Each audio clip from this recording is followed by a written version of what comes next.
Good morning, Rick Steinmeyer. I'm your independent candidate running for the mayor of Bonita Springs.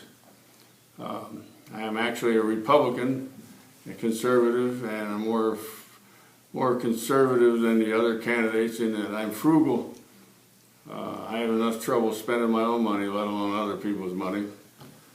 I was born in 8/27/1948 in the city of Euclid, Ohio, which is a suburb of Cleveland.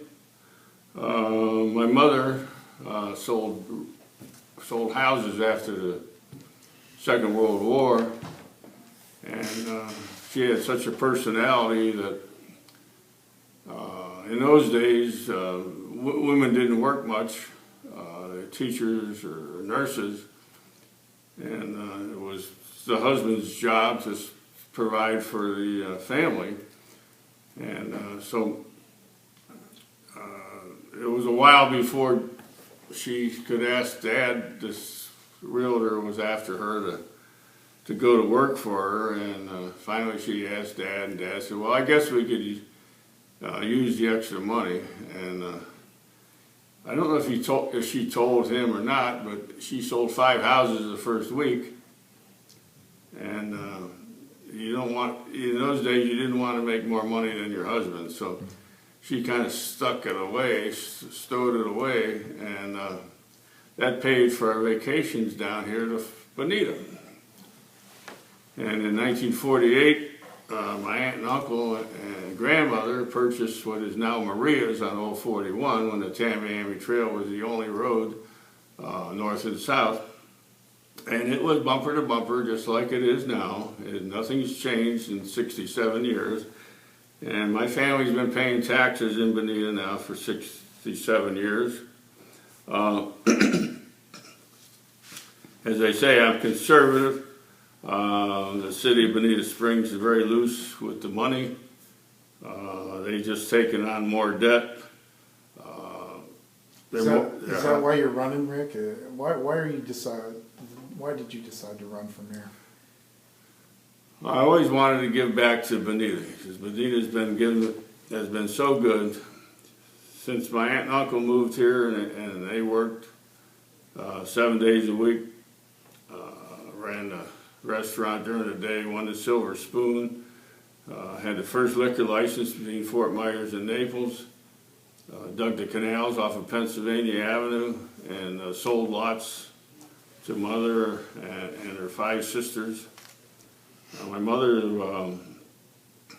My grandmother was widowed in 1932, had 6 daughters to raise by herself. My grandfather was the head mechanic of the Plain Dealer newspaper, so I've been in the newspaper for a long, long time. I've delivered papers. I delivered the Banner, in fact, years ago.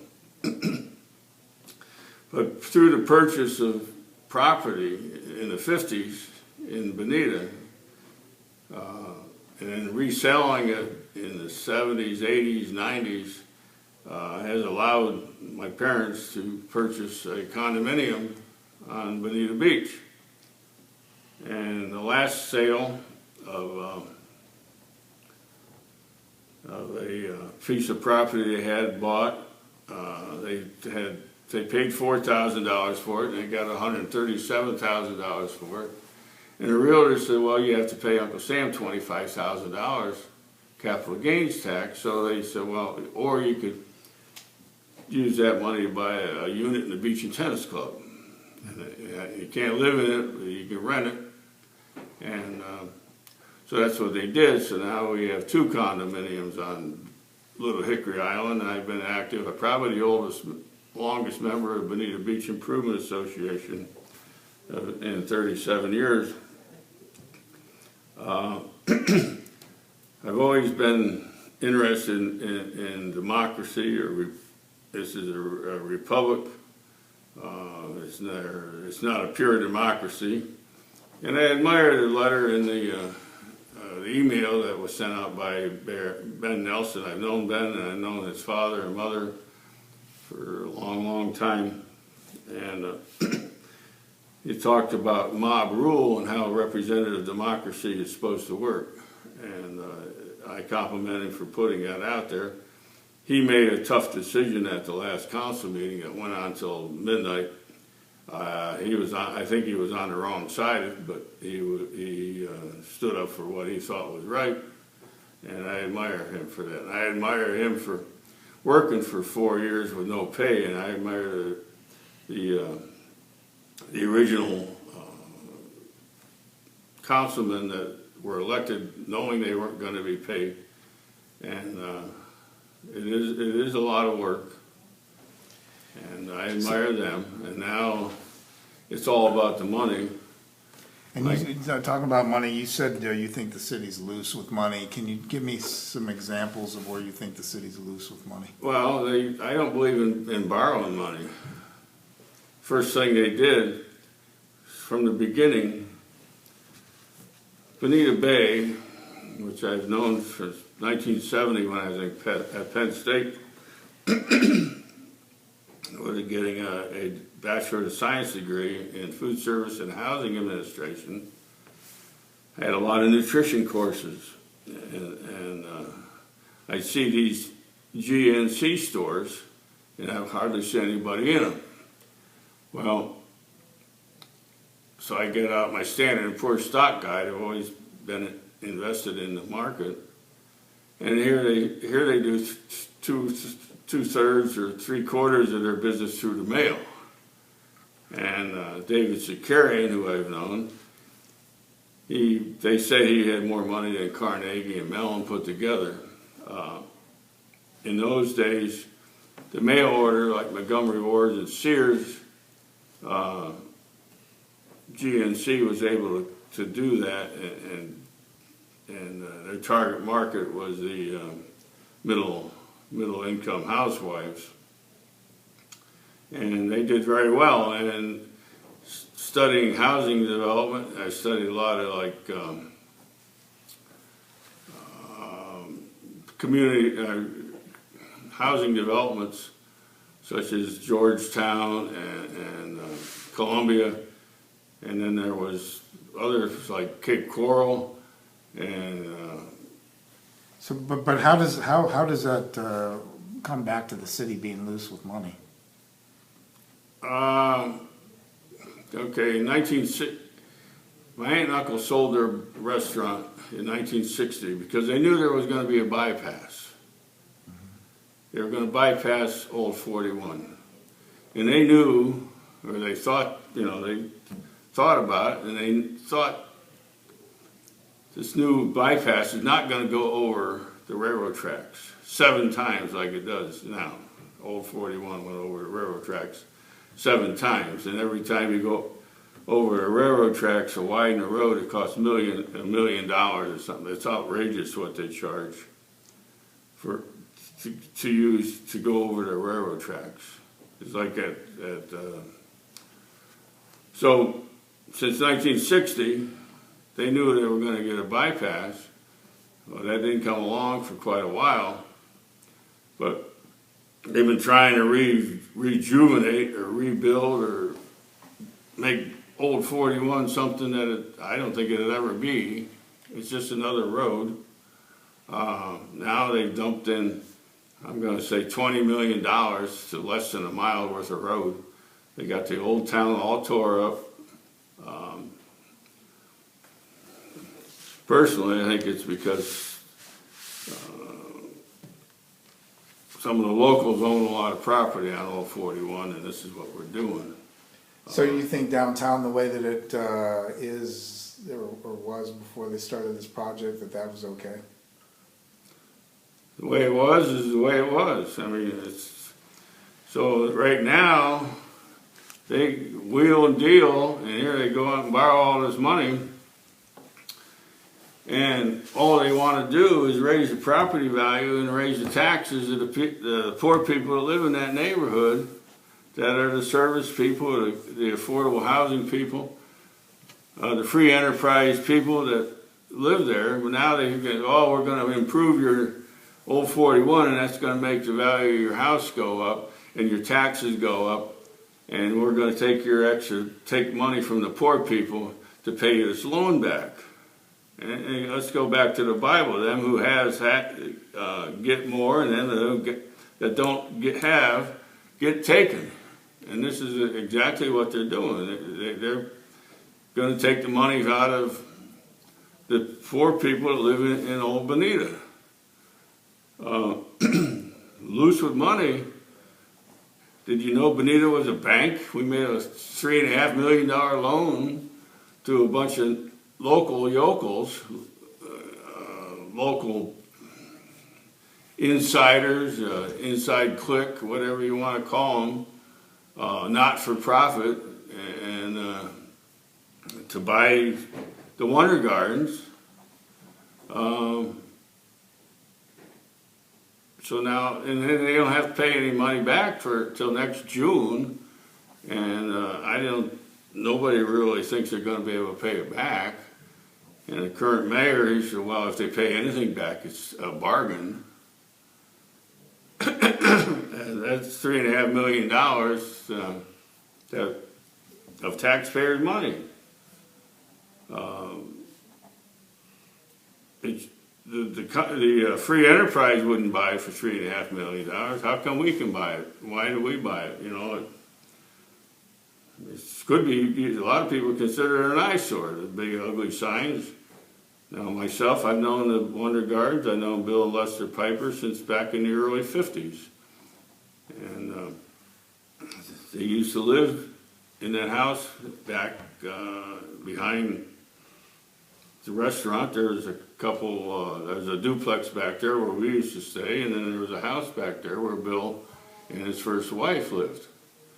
And we used to, my brothers and I, we used to go, once you paid to get into Wonder Gardens, you could always go in anytime you wanted, which was quite a deal. And we feed the animals and take care of the animals. And my one adopted brother, he became a veterinarian through his experience with the animals. And we'd go out to Piper Ranch and watch them brand the cattle and denut them and dehorn them. We had a lot of experience in Bonita. It was just wonderful. I love it here. I wouldn't want to live anywhere else in the world. I've traveled 11 countries in Europe and 44 states in this country, and I keep finding Bonita the best. You mentioned that you were born in Euclid, Ohio. How old were you when you came here? I take it you were young when you moved here. Let's see, I was born in '48 when we moved to Detroit. My dad worked for TRW Corporation, Thompson Railroad Works. And during the war, he developed a valve, a hollow valve with silicone in it, so the B-29 could fly over the Pacific. Before that, the valves would freeze up, and then he got into the high alloy compression blades and turbine engines. Well, the war was over, so then we got transferred to Detroit. And Thompson Products started out with the automated production of the valve, one-piece valve. Before that, the automobile valve was two pieces and welded, and then the weld would break. So then they alloyed out and automated the production of automobile valves, which is still millions of valves made by Thompson Products. So then in 55, we moved to Bloomsburg, Pennsylvania. And as I said before, my aunt and uncle bought this place down here in Bonita, moved to Bonita in 48. So we came down. My mom and dad came down in 52. I came down with them in 48, landed at Page Field. They had many trips, many vacations in Bonita. Lots of time, mostly in the summer. We used to take 3 days to get down here from Cleveland on 309. And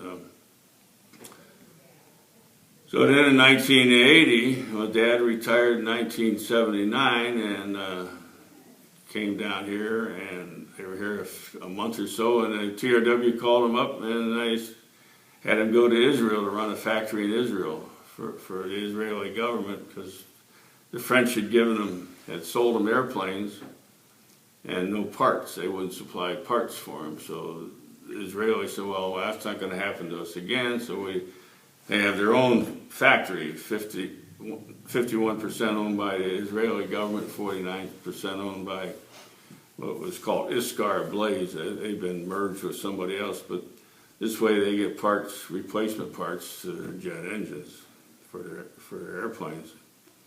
I moved down in August of '80 and built Sea Isles, Bay Harbor, Silver Sands. I forget what that. There's one up at Fort Myers Beach, a 16-story high-rise. I also went down to Marco and built Ship's Landing, which is a 20-story down on Caxamas Pass. So you're a contractor? No, just a laborer. Okay. It's a hard work form carpenter, which is hard, hot, heavy work, and you won't get rich. But I have a tendency to save. Okay. You mentioned you went to Penn State for food sciences. Did you work in that field at all? I worked, and I had a degree in food service and housing administration. Upon graduation, I was a food service director of Mount Gallitzin Academy outside of Pittsburgh and Baden, Pennsylvania. Had an elementary school and an infirmary. I was feeding people from 5 years old to 95 years old. The convent they were having trouble, I guess it still goes on, but having new sisters come in. So Mother Superior said, well, we're going to let you choose what occupation you're going to work in. And so, you'd be a teacher or a nurse or whatever. Well, the people in the food end of it, that work from 5 in the morning till 7 or 8 in the morning, and then come back at lunch and then come back at supper, they scooted out of that. So it was my job, I worked for Saga Food Service, which was quite a good company. When I was there, there was an Abraham Maslow, an industrial psychologist, was the vice president of human resources, and he's famous for his book on hierarchy of needs, as to what an employee needs: food, shelter, and then security. That he knows he's going to have food and shelter tomorrow, and then he can worry about love and family. And but that was quite a company. It started after the war, and so then from Mount Gallitzin Academy, and then I went to Ithaca, New York, to Ithaca College. There were 3,000 students, three meals a day, all they could eat, and we still managed to make a profit even with feeding these kids for $2.15 a day. I forget what it was, and then we sort of paraded income. Yeah, Rick, you talked a lot about what Bonita used to be. If you're mayor, how will Bonita change going forward? I would make it expensive I would raise the impact fees. I think we've grown up, we're filled up, we're growed up. I don't see where we need any more people. We can infill, build what we have already platted. The city does so little. They don't have the water. They don't have most of the roads. The big roads are state or county owned. What the city comes down to is regulations, which we have plenty of. Examples of that is a guy who wants to build a car wash on Old 41. I mean, a new 41. Bought the land, and he said, well, the rules say you got to have so many feet from this and that and everything else, and he got more rules, so many laws and everything. If you look at the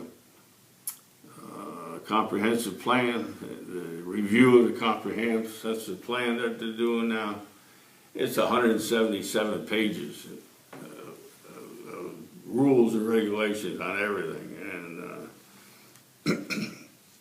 I don't know, the government just keeps growing. I kind of look at, they talk about staff. Well, to me, the staff is an infection that keeps growing and it's hard to get rid of. You know, and recently, now, I attended every, I don't know, I may have missed a few, okay, I can't say every, but city council meeting twice a month for 13 years, and then my mother had a stroke in September of 2013, and then she passed away in May 2015. That time in between, I was a caregiver for her, and I didn't have the opportunity to go to city council and give my opinion like I have in the past. But since then, she passed away in May, and I've always wanted to be involved with the city, but she needed me, and then, so in June I registered to run for the mayor of Bonita Springs. And at the time, Bill Longcart and Steve McIntosh were running, so there was the three of us, and then Bill Longcart dropped out. And then Peter Simmons jumps in. Well, Peter and Bill and I are all good friends from the Republican Club. And, but I had already made promises to these people, and I'm not a quitter, so I'm going for it.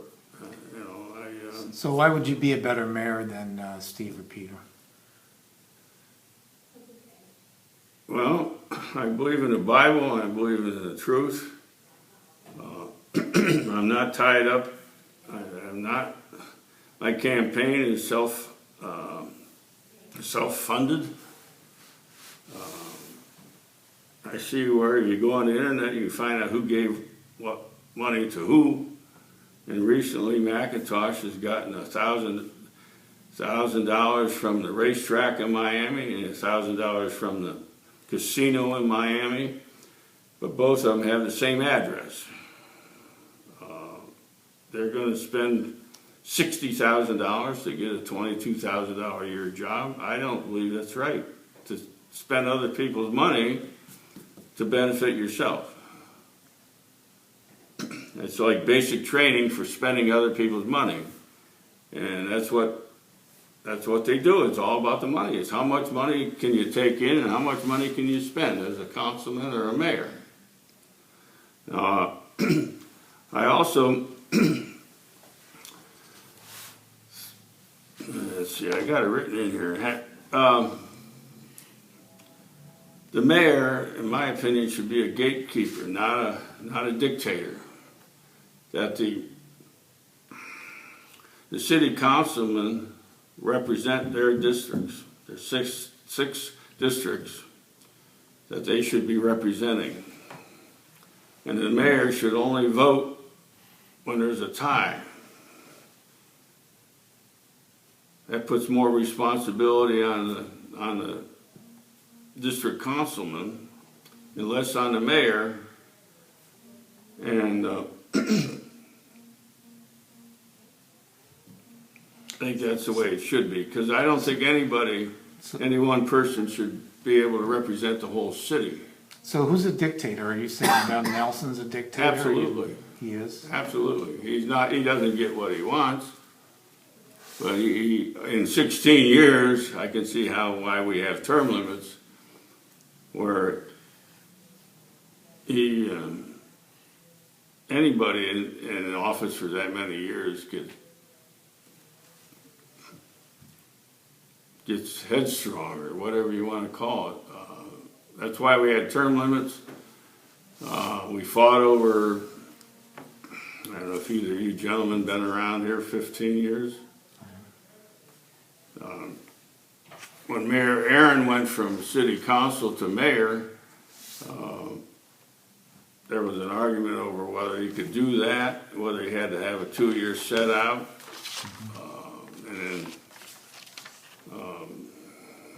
Bob Vandergriff, he hired an attorney to fight on this, and then they came to him and had a bunch of attorneys call Bob and say, well, you got to stop doing this because you were on the incorporation committee. You shouldn't be involved in this, you know.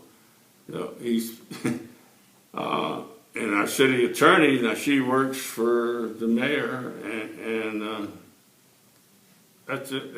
They only hire 2 people. It's the city attorney and the city manager.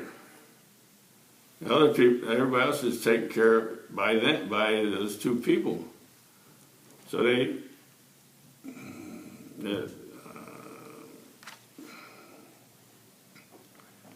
puts too much power in the.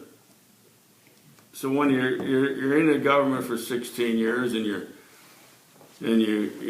own property on Old 41, and finally, after his mother was able to sell his big bakery on Old 41, and my opinion is that all this Old 41 was to get the value more value out of the Nelson property on Old 41, so she could retire and have the bankroll. It's all about the money. So let's go over a couple things real quickly here, Okay. Rick. What do you think about the idea of an overpass at Bonita Beach Road in 41? Well, the mob rules. Absolutely not. Okay. This goes back to not having any more. We don't need any more people in Bonita. No, they had a forum at the First Presbyterian Church last week, and they had the councilman candidates, and the 3 mayors, and everybody said, well, we don't want to touch the DRGR. Well, I'm going to, if that's what they think they want, then let's buy it. Let's do something. They've already taken so much of the value from the owners. It used to be 1 house to 1 acre. Then they changed it to 1 house that's 5 acres, and then they changed it from 1 house to 10 acres, and they didn't pay for it. They didn't buy the owner out. Well, they took 90% of the value of the property, and so we don't have to pay it because we didn't take all the value of the property. Okay, the other aspect was the mine out there. Well, that's owned privately. It employs people. I said, this church, this road, your house is built on limestone that probably came out of that mine. But, and I don't know how it messes up the environment, digging a hole in the ground filled with water. How that, they say, you're messing up the environment. I don't see it. I don't see it. It's privately owned. It's a necessary part of the industry or whatever, and now their contract, they have to restore it. Now I don't know exactly what restoration means. Their lease is coming up, and somehow the city can keep them from mining anymore. It's another government takeover. As far as, it's free enterprise. We got about a minute left here, Okay. Rick. What is it that you'd like to get across to the voters that you haven't talked about here today? Well, I don't live in a gated community. I live in the real world. I'd like to represent the people that don't live in gated communities, that cut their own grass, take care of their own family, and are responsible for their own property. I don't come out of, you can come to my house, you can come to my apartment. You don't have a security gate. I'm trying to figure out what the people in gated communities, what the city does for them. They take care of their own roads, their own drainage. But I feel like I'm a real person. I've got a background in housing and construction, and food. I can feed and house you. I'm a real person, let's put it that way. Thank you. Thanks, Rick. We appreciate your time.